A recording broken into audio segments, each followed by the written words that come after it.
Soyez toutes et tous les bienvenus au nom de Dieu qui nous accueille ce matin et qui nous tient en éveil dans l'attente de sa venue. Je suis heureux de vous retrouver ce matin et je tiens à remercier tout de suite Quentin Sontag qui s'occupe des prises de vue et qui permet ainsi de pouvoir nous rassembler même à distance. Merci à Nicole Claire à l'orgue et Charline Husser à la trompette qui vont nous porter avec leurs instruments et leurs talents à la louange, au recueillement, à la méditation. Nous voilà maintenant prêts et disponibles à la présence de Dieu et à sa parole d'espérance. Et nous voulons l'invoquer dès maintenant avec le psalmiste. Seigneur notre Dieu, révèle ta puissance et viens nous sauver. Fais-nous revenir à toi. Fais briller sur nous ta lumière. Interviens en faveur de ton peuple. Laisse-nous vivre et célébrer ton nom. Seigneur notre Dieu, révèle ta puissance et viens nous sauver. Amen. Et voilà que la parole de Dieu répond à notre attente. Redressez-vous et levez vos têtes, car votre délivrance est proche. C'est le mot d'ordre prévu pour ce deuxième dimanche de l'Avent, un mot d'ordre extrait du chapitre 21 de l'évangile de Luc. Peuple qui marchait dans la longue nuit, le jour va bientôt se lever.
Nous prions.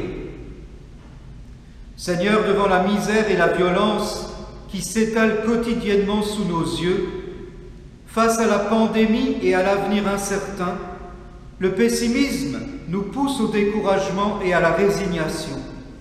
Nous n'attendons rien de bon de l'avenir, nous sommes souvent si démunis et parfois la peur nous gagne. Nous oublions si vite que tu veilles sur nous, que tu es venu nous rejoindre sur nos routes et que tu nous as promis d'être avec nous jusqu'à la fin des temps. En ce temps de l'Avent, redonne-nous cette confiance vivante en ta parole et délivre-nous de toutes nos peurs et de tous nos découragements. Amen. Viens Seigneur sauver les hommes, conduis-nous vers ta clarté.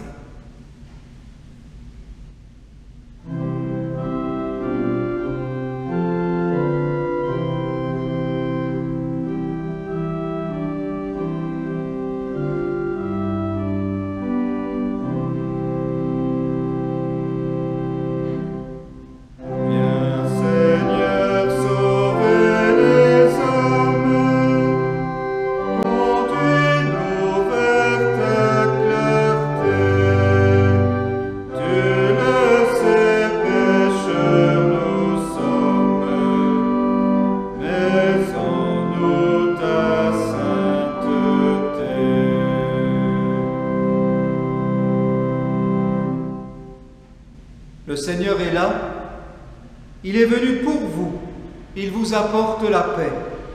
Vous ne pouviez pas savoir ses merveilles d'amour, vous ne pouviez pas deviner sa tendresse pour vous. Le Seigneur est là. Redressez-vous et levez vos têtes, car votre délivrance est proche. Veillez, car le jour est proche, soyez fermes dans la foi.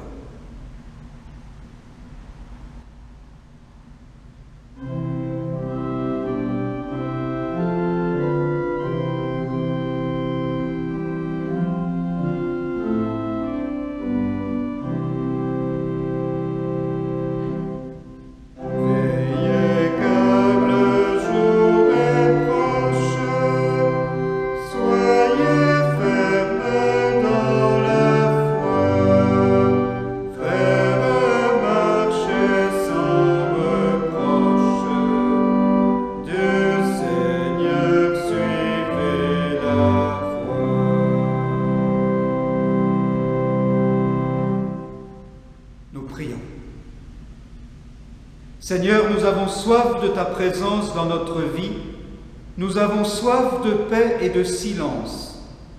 Nous avons besoin de temps de halte et de repos pour nous ressourcer, revenir à l'essentiel, à ce qui fait vivre. Seigneur, ta parole nous fait vivre, donne-nous maintenant la paix du cœur pour recevoir ta parole. Amen. Le texte de l'Évangile pour aujourd'hui est extrait de l'Évangile de Luc au chapitre 21, les versets 25 à 33. Il y aura des signes dans le soleil, dit Jésus, dans la lune et dans les étoiles, et sur la terre une angoisse des nations qui ne sauront que faire au bruit de la mer et des flots. Les hommes rendront l'âme de terreur dans l'attente de ce qui surviendra pour la terre, car les puissances des cieux seront ébranlées. Alors, on verra le Fils de l'homme venir sur une nuée avec beaucoup de puissance et de gloire. Quand cela commencera d'arriver, redressez-vous et levez la tête, parce que votre délivrance approche. Et Jésus leur dit une parabole. Voyez le figuier et tous les arbres. Dès qu'ils bourgeonnent, vous savez de vous-même en regardant que déjà l'été est proche. De même, vous aussi, quand vous verrez ces choses arriver, sachez que le royaume de Dieu est proche. En vérité, je vous le dis, cette génération ne passera point que tout cela n'arrive. Le ciel et la terre passeront, mais mes paroles ne passeront point. Quand s'éveilleront nos cœurs à la voix du Dieu vivant, nous retrouverons l'espoir des lendemains.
Nous prions.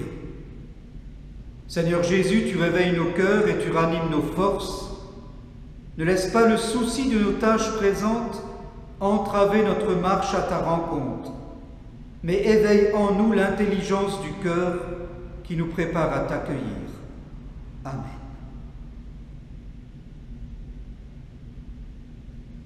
Un homme seul décide de prendre un animal de compagnie. Dans l'animalerie, le vendeur lui suggère un 1000 pattes. Et l'homme se dit qu'une bestiole avec 1000 pieds, c'est vraiment hors du commun. Il rentre donc chez lui avec l'animal dans une petite boîte blanche avec du coton. Il place la boîte dans un coin tranquille, loin de la chaleur. Au bout d'un moment, il se dit qu'il serait bien et il serait bon d'aller boire un verre avec son nouvel ami, le 1000 pattes. Alors il lui demande « Tu viens avec moi boire un pot au bistrot du coin ?» Il attend, pas de réponse. Un peu agacé, il renouvelle sa question. « Alors, tu viens boire un pot ?»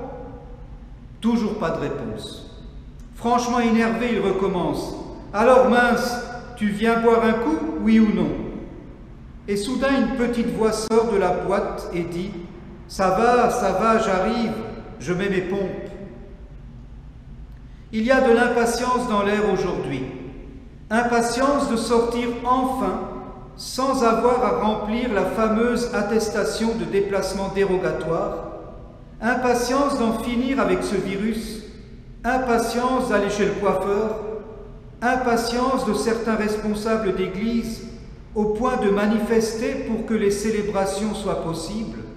Impatience des chrétiens de se retrouver enfin physiquement autour de la parole et pourquoi pas d'un verre de l'amitié. Deuxième dimanche de l'Avent, nous voilà exhortés à la patience. Ça tombe bien. Patience, non pas comme résignation, mais comme un vaccin à bien des maux. Mais je vous invite à écouter le texte de ce dimanche, un extrait de l'épître de Jacques, au chapitre 5, les versets 7 à 8.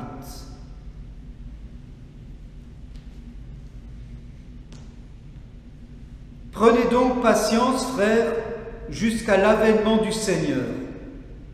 Voici que le laboureur attend le précieux fruit de la terre, plein de patience à son égard, jusqu'à ce qu'il ait reçu les pluies de la première et de l'arrière-saison. Vous aussi prenez patience, affermissez vos cœurs, car l'avènement du Seigneur est proche.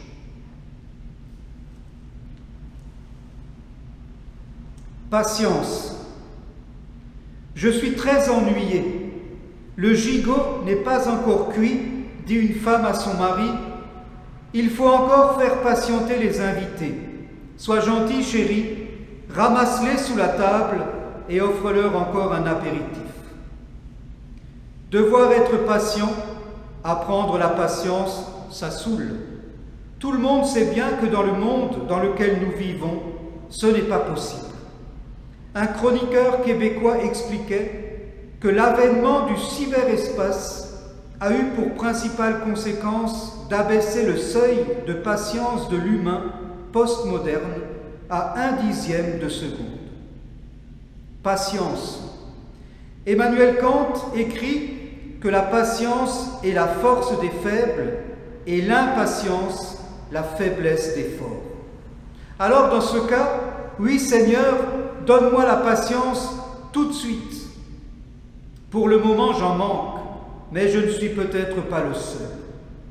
Les chrétiens auxquels s'adresse Jacques, manifestement aussi, sont en manque de patience. Car si Jacques insiste tant sur la patience dans sa lettre, et nous le sentons bien à la lecture des 2 versets où l'exhortation à la patience est signifiée 3 fois, c'est qu'elle est peut-être absente, la patience, même de l'Église, même des communautés chrétiennes. Jacques donne l'exemple du laboureur qui, une fois son travail accompli, est bien obligé d'attendre. Car qui dit patience ne dit pas nonchalance, paresse, désinvestissement, déresponsabilisation. Nous en connaissons de ces personnes qui donnent l'illusion de la patience, mais qui en fait ne s'engagent dans rien et ainsi peuvent couler des jours paisibles. Certains spécialistes ont traduit le texte de Jacques non pas par « prenez patience », mais par « soyez persévérants ». La patience, ce n'est pas cette espèce de passivité qui permet tout et parfois n'importe quoi. Le laboureur, dans l'exemple de Jacques, a travaillé, et sans doute bien travaillé. Il a fait tout ce qui était en son pouvoir, sans relâche, sans faiblesse, parce que pour lui le fruit à venir est précieux, il vaut le coup de se décarcasser. Mais arrive le moment où les choses doivent prendre leur temps. Et ce temps n'est pas forcément le temps du laboureur. Le secret de la fortune, explique un multimillionnaire, tient en un seul mot, patience. Avec de la patience, on peut tout faire. Tout, dit en ricanant un de ses auditeurs. Absolument tout, répond l'homme riche. Ah bon, vous pourriez par exemple transporter de l'eau dans une passoire. Certainement, répond le multimillionnaire, en ayant la patience d'attendre qu'il gèle. Le laboureur n'a pas le choix. Une fois son travail accompli, il s'en remet à la nature, aux éléments extérieurs, à ce qui ne dépend pas de lui. Faire preuve de patience, n'est-ce donc pas faire preuve de confiance? Dans le cas du laboureur, il s'agit de la confiance en la qualité de son travail et de la confiance dans la nature. Quant à nous, si nous avons tant de mal à faire preuve de patience, n'est-ce pas le signe d'un défaut de confiance? Défaut de confiance en soi déjà, et puis défaut de confiance dans les autres, et voire même défaut de confiance en Dieu. D'ailleurs, les fruits de l'impatience ne sont-ils pas les critiques, les jugements, les plaintes? Or, la confiance, c'est la foi. Évidemment, il y a des cas où la patience est à juste titre mise à rude épreuve. Pensons au malade qui attend la guérison ou simplement déjà un signe positif dans son cheminement de souffrance. Il y a celui ou celle en attente d'un résultat d'examen médical. Nous pourrions évoquer les personnes atteintes de myopathie et leurs proches qui attendent depuis si longtemps des traitements que le Téléthon ce week-end aide à financer. Il y a tous ceux qui vivent des situations familiales difficiles en attente d'un règlement quel qu'il soit. Et puis, il y a l'attente d'un vaccin pour éradiquer le Covid, attente d'une solution aux différentes crises que nous traversons en ce moment. L'impatience des restaurateurs en attente d'autorisation d'ouverture. L'impatience des étudiants qui attendent de retrouver les facs. L'impatience des jeunes de trouver un stage ou un travail. L'impatience des personnes âgées des EHPAD en attente de revoir leurs enfants, petits-enfants, leurs familles. Dans toutes ces situations, et il y en a bien d'autres, si nous sommes amenés à les vivre ou si nous les avons vécues, nous savons qu'il est difficile de faire preuve de patience, parce que l'impatience est un cri de survie. Pourtant, même à ces personnes qui vivent des moments très durs, Jacques exhorte à la patience. Sa lettre ne s'adresse pas aux riches, aux puissants, à ceux qui ont le pouvoir, mais à tous les petits, si vous me permettez l'expression, c'est-à-dire ceux qui ont bien du mal à joindre les deux bouts, ceux qui ne sont pas protégés, même pas par la loi, ceux qui sont mis à l'écart. La patience dont Jacques parle n'a pas pour fondement un quelconque bien-être, un confort ou la santé, mais l'avènement ou, selon d'autres traductions, la venue ou la parousie du Seigneur. Par deux fois, Jacques associe la patience à cet événement qu'on dit eschatologique. Au départ, cette expression n'avait pas de sens religieux. Il s'agissait, quand il était question de parousie ou de l'avènement du Seigneur, comme dans le texte de Jacques, Il s'agissait ou bien de la présence, ou bien de la visite de quelqu'un, voire d'un roi ou même d'un Dieu. Et les chrétiens l'ont appliqué à Dieu, à Jésus. Jacques ne nous propose pas une échappatoire, une manière de nier la réalité, de vivre dans un doux rêve comme si nous étions perpétuellement shootés, le fameux monde des bisounours. Car la patience, ancrée dans l'espérance de l'avènement de Dieu ou de Jésus, c'est la patience qui est signe de confiance dans la présence actuelle de Dieu dans nos vies, cheminant avec nous et dans l'annonce de sa venue dans la gloire qui fera toutes choses nouvelles. Il est vrai que nous avons le sentiment d'être un tant soit peu essoufflés aujourd'hui, que ce soit par le rythme imposé par la société actuelle, mais aussi peut-être par les chemins que nous prenons ou que nous sommes amenés, forcés à prendre, chemins parfois douloureux, difficiles, qui nous ont amenés à vivre des situations qui nous ont coupés ou nous coupent le souffle, nous étouffent, voire nous tuent à petit feu. Alors, il est intéressant de revenir au texte de Jacques, mais dans sa version originelle. Certains théologiens proposent une autre traduction pour l'expression traduite par « prenez patience », à savoir « prenez le temps de la respiration, respirez longuement un bon coup ». L'annonce de la venue de Dieu, c'est un souffle d'air sur nos vies fatiguées. Aujourd'hui, invitation nous est faite, durant ce temps qui nous est donné, de laisser Dieu travailler en nous. Affermissez vos cœurs, ou selon des théologiens, ayez un cœur profond. Cultivez en vous, comme le laboureur dans son champ, la patience, la confiance. La patience n'est pas innée en nous, mais elle s'apprend, elle se travaille dans la durée et dans la profondeur. Un historien écrivait que la patience est une vertu qui s'acquiert avec de la patience. Le laboureur n'a pas travaillé qu'en surface, mais la terre est retournée sur une profondeur plus ou moins grande. Elle est d'une certaine manière aérée. Et c'est ce dont nous avons besoin, nous aussi, en cette période bousculée, confinée, de l'air. Le temps de l'Avent est traditionnellement un temps d'apprentissage à la patience. Il nous faut attendre, selon un rythme précis qui nous est imposé, la célébration de la fête. Et je crois qu'aujourd'hui, cette patience est mise à rude épreuve parce que nous sommes impatients de vivre enfin une fête en famille. D'autant plus que vous l'avez entendu comme moi, papy et mamie auront le droit d'être de la fête à la cuisine, cela dit. Toto observe des déménageurs.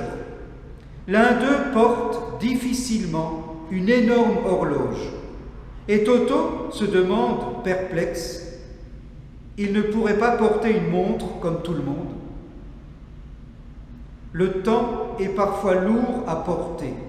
Le temps pèse et malmène la patience, notre patience. Courage, parce qu'au bout de la patience, dit un proverbe africain, au bout de la patience, il y a le ciel. Amen.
Il nous arrive, Seigneur, de manquer de patience et de nous laisser gagner par l'impatience. C'est que notre situation et la situation du monde qui nous entoure nous effraie parfois, nous inquiète, fragilise notre confiance en toi, en ta parole, mais aussi notre confiance en nous et dans les autres. Affermis notre foi, Seigneur, afin que nous ayons la force et l'envie de poursuivre l'œuvre que tu attends de nous, celle du laboureur qui fait ce qu'il a à faire, sans se préoccuper de ce qui ne dépend pas de lui. Notre seule force, c'est toi, et c'est pourquoi nous te prions en confiance pour notre monde, pour notre pays, pour toutes celles et ceux qui ont la charge et la responsabilité de conduire des peuples et de prendre des décisions lourdes, parfois de conséquences. Donne au peuple qu'ils servent la patience indispensable à la paix. Nous te prions pour les malades, ces patients qui sont bien contraints de faire preuve de patience, tout comme leurs proches que nous te confions, ainsi que les soignants. Et dans le secret de nos cœurs, nous t'apportons maintenant celles et ceux qui nous ont demandé la prière.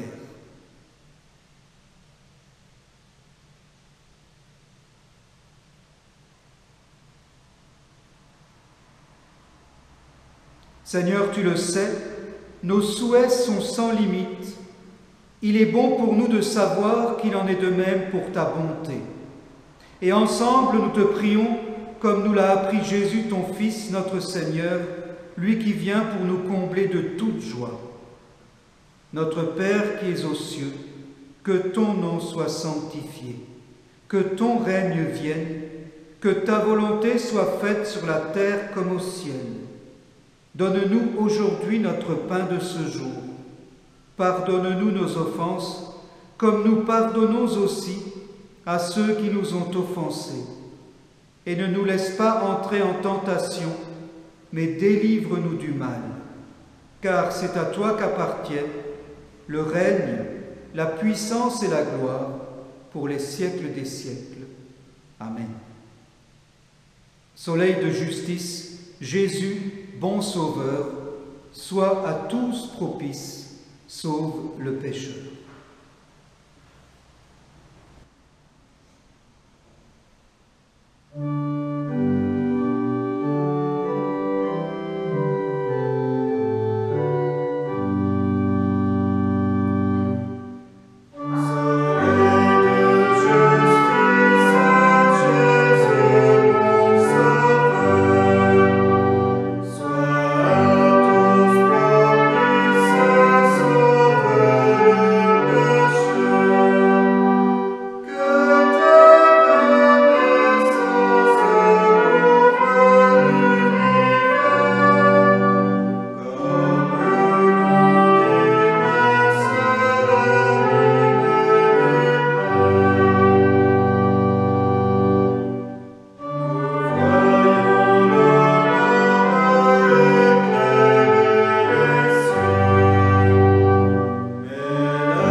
Nous nous retrouverons la semaine prochaine pour un culte en vidéo du 3e dimanche de l'Avent. Je vous annonce qu'une veillée de Noël vous sera proposée sur notre chaîne YouTube le 24 décembre à 20 h. nous aurons la joie, notamment, de chanter des chants traditionnels de Noël. Recevez la bénédiction de Dieu. Que le Dieu de l'espérance vous remplisse de joie et de paix dans l'attente impatiente de sa venue. Amen. Je vous souhaite un très bon dimanche.